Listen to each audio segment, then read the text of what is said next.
Hi, second graders. We are going to go through chapter 6 of The Indian in the Cupboard. Chapter 6, The Chief is Dead. Long live the Chief. He got to school early by running all the way. The first thing he did was to head for the school library shelves for a book on Indians. And to his joy, he soon found one under the section labeled Peoples of the World, a book called On the Trail of the Iroquois. He couldn't take it out because there was nobody there to write him down for it, but he sat down then and there on a bench and began to read it. Now, Omri was not what you'd call a great reader. He couldn't get into books somehow, unless he knew them already. And how, as his teacher never tired of asking, was he ever going to get to know any more books until he read them for the first time? And this, On the Trail of the Iroquois, was not exactly a comic. Tiny print, hardly any pictures, and no fewer than 300 pages. Getting into this was obviously out of the question, so Omri just dipped.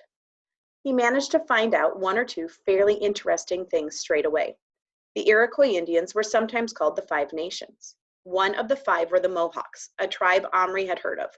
They had indeed lived in longhouses, not teepees, and their main foods had been maize and squash, whatever they were, and beans. These vegetables had for some strange reason been called the Three Sisters. There were many mentions of the Algonquins as the Iroquois enemies, and Omri confirmed that the Iroquois had fought beside the English while the Algonquins fought for the French sometime in the 1700s, and that both sides had scalped like mad. At this point, he really began to get interested. The book, in its terribly grown-up way, was trying to tell him something about why the Indians had done such a lot of scalping. Omri had always thought it was just an Indian custom, but the book seemed to say it wasn't it at all, at least not until the white man came. The white man seemed to have made the Iroquois and the Algonquin keep on scalping each other, not to mention white men, French or English as the case might be, by offering them money and whiskey and guns. Omri was deep in the book, frowning heavily, several minutes after the bell had rung. Someone had to tap him on the shoulder and tell him to hurry into assembly. The morning lasted forever. 3 times his teacher had cause to tell Omri to wake up. At last, Patrick leaned over and whispered, "You're even dreamier than usual today. What's up?" "I'm thinking about your Indian." "Listen," hissed Patrick, "I think you're putting me on about that Indian. It was nothing so marvelous. You can buy them for a few pence in Yaps." Yaps was their local news agent and toy shop. "I know, and all the equipment for them. I'm going shopping at lunch break. Are you coming?" "We're not allowed out of school at lunch unless we eat at home. You know that." "I'm going anyway. I've got to." "Go after school." "No, I've got to go home after school." "What? Aren't you staying to skateboard?" "Omri and Patrick, will you kindly stop chattering?" They stopped. At long last, lunchtime came. "I'm going. Are you coming?" "No, there'll only be trouble." "I can't help that." "You're a twit." Twit or not, Omri sneaked out, ran across the playground through a hole in the fence.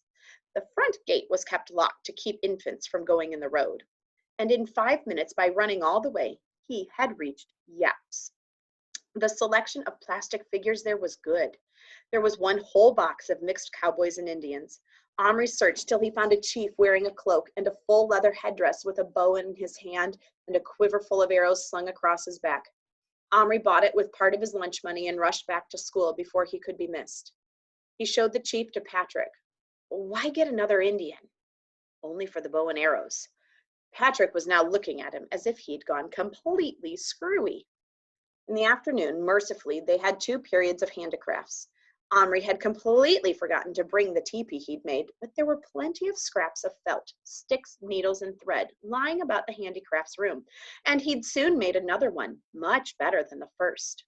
Sewing had always bored him rigid, but now he sat for half an hour stitching away without even looking up. He was trying to achieve the patched look of a real teepee made of odd-shaped pieces of hide, and he also found a way of bracing the sticks so that they didn't fold up every time they were nudged. "Very good, Omri," remarked his teacher several times. "What patience all of a sudden."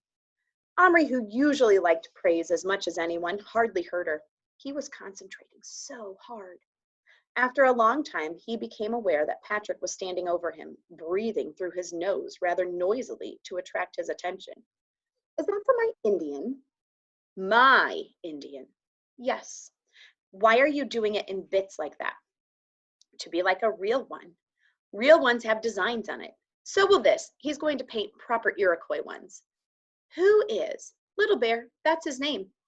Why not call him Running Nose? Asked Patrick with a grin. Omri looked up at him blankly. Because his name's Little Bear, he said.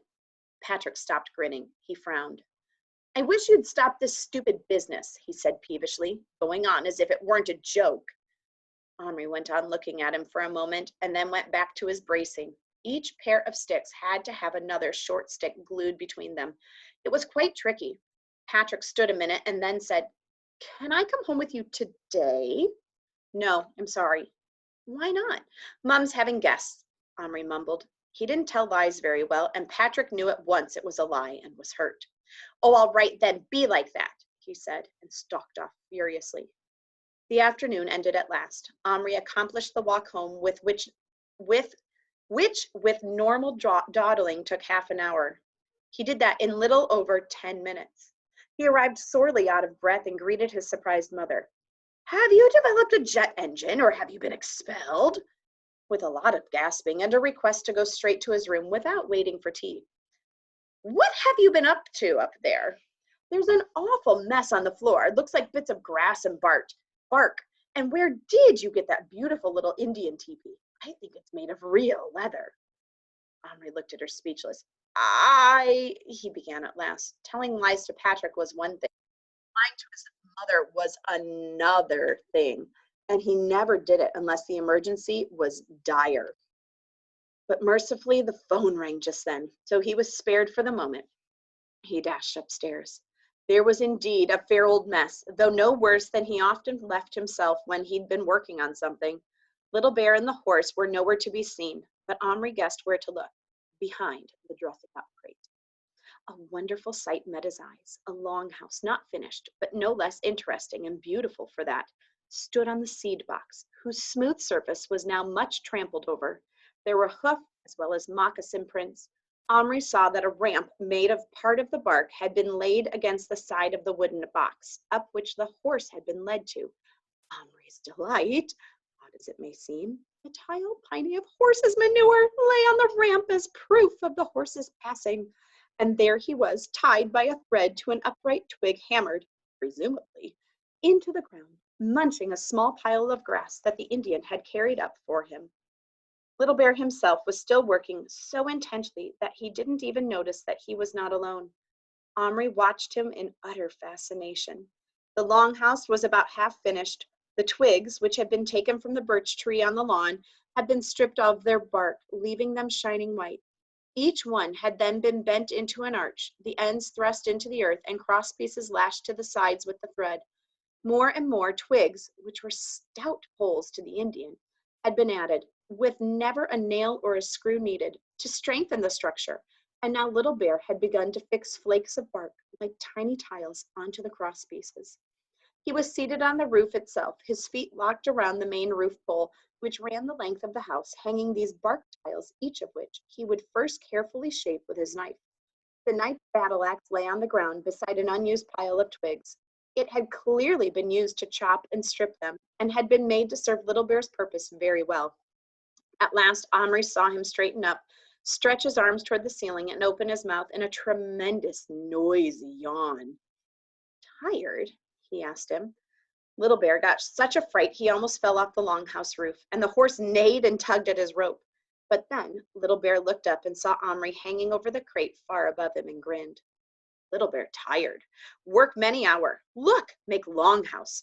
Work for many braves. I make alone. Also, not good tools. Axe Omri give heavy. I know tomahawk. Omri was getting used to his Indian's ungrateful ways and was not offended. He showed him the teepee he'd made. I suppose you won't want this now. You've got your longhouse, he said rather sadly. Want! He seemed to have decided teepees had their uses after all. He circled it. Good! Give paints, make pictures. Omri unearthed the poster paints. When he came back with them, he found Little Bear sitting cross-legged on the earth, facing the figure of the chief that Omri had put next to the teepee. Little Bear was clearly puzzled. "It's plastic," said Omri. "I bought it in a shop." "Plastic?" Little Bear stared at the figure with its big feather headdress. "You make magic. Get bow and arrows from plastic." "Yes. Also, make feathers real?" he asked with a gleam in his eyes. "You like the headdress?" Little Bear like, but that for chief. Little Bear not chief till father die.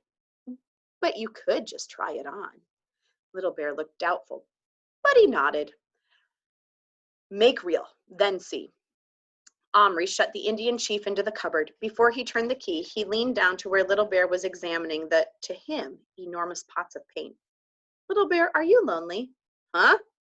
Would you like a friend?" "Got friend," said the Indian, jerking his head toward the horse. "I met another Indian." Little Bear looked up swiftly, his hands still. There was a long silence. "Wife?" he asked at last. "No, it's a man," said Omri, the chief." "Not want," said Little Bear immediately, and went back to his work with a bent head. Omri was disappointed. He had thought it might be fun to have two Indians, but somehow he couldn't do anything Little Bear didn't want. He would have to treat this chief as he had treated the knight, grab the weapons and turn him back into plastic again at once. Only this time it wasn't quite so easy. When he opened the cupboard, the chief was still sitting on the shelf, looking about him in bewilderment, blinking as the light struck his eyes. Omri saw at once that he was a very old man, covered in wrinkles. He took the bow out of his hands quite easily. A quiver full of arrows was hung around him on a leather thong, and as for actually lifting the feathered headdress clean off his gray old head, Omri found he just couldn't bring himself to do it. It seemed so rude. The old man gazed up at him, blankly at first, and then with a dawning terror. But he didn't get up and he didn't speak, though Omri saw his lips moving and noticed he had hardly any teeth. Omri somehow felt he should offer the old chief some friendly word to reassure him. So he held up one hand, as white men sometimes did in films when they were treating Indian chiefs with politeness, and said, "How?" The old Indian lifted a trembling hand, and then suddenly he slumped onto his side. Little Bear, quick, into my hand!" Omri reached down, and Little Bear climbed onto his hand from the longhouse roof. "What?" "The old Indian, I think he's fainted." He carried Little Bear to the cupboard, and Little Bear stepped off onto the shelf. He stooped beside the crumpled figure. Taking the single feather out of the back of his own headband, he held it in front of the old man's mouth. Then he shook his head. "Dead," he said. "No breath. Heart stop. Old man. Gone to ancestors. Very happy." Without more ado, he began to strip the body, taking the headdress, the arrows, and the big, richly decorated cloak for good measure. Omri was shocked. "Little Bear, stop! Surely you shouldn't." "Chief dead. I only other Indian here. No one else be chief. Little Bear, chief now," he said, whirling the cloak about his own bare shoulders and clapping the splendid circle of feathers onto his head with a flourish. He picked up the quiver. "Omri, give bow," he commanded. And it was a command. Omri obeyed it without thinking. "Now, you make magic. Deer for Little Bear, hunt. Fire for cook. Good meat." He folded his arms, scowling up at Omri. "Oh, excuse me." Omri was quite taken aback by all this. While giving Little Bear every respect as a person, he was not about to be turned into his slave. He began to wonder if giving him those weapons, let alone letting him make himself into a chief, was such a good idea. "Now, look here, Little Bear," he began in a teacherish tone. "Omri!" It was his father's voice, nearly roaring at him from the foot of the stairs. Omri jumped, bumping the cupboard. Little Bear fell over backward, considerably spoiling his dignity. "Yes, come down here this instant." Omri had no time for courtesies. He snatched the Little Bear up, set him down near his half-finished longhouse, shut and locked the cupboard, and ran downstairs. His father was waiting for him. "Omri, have you been in the greenhouse lately?" And did you, while you were there, remove a seed tray planted out with marrow seeds? May I ask?" "Well, yes or no?" "Well, yes, but, and is it possible that in addition you have been hacking at the trunk of the birch and torn off strips of bark?"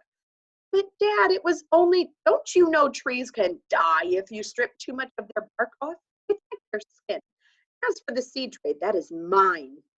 You've no business taking things from the greenhouse, and you know it. Now I want it back, and you'd better not have disturbed the seeds, or heaven help you. Omri swallowed hard. He and his father stared at each other.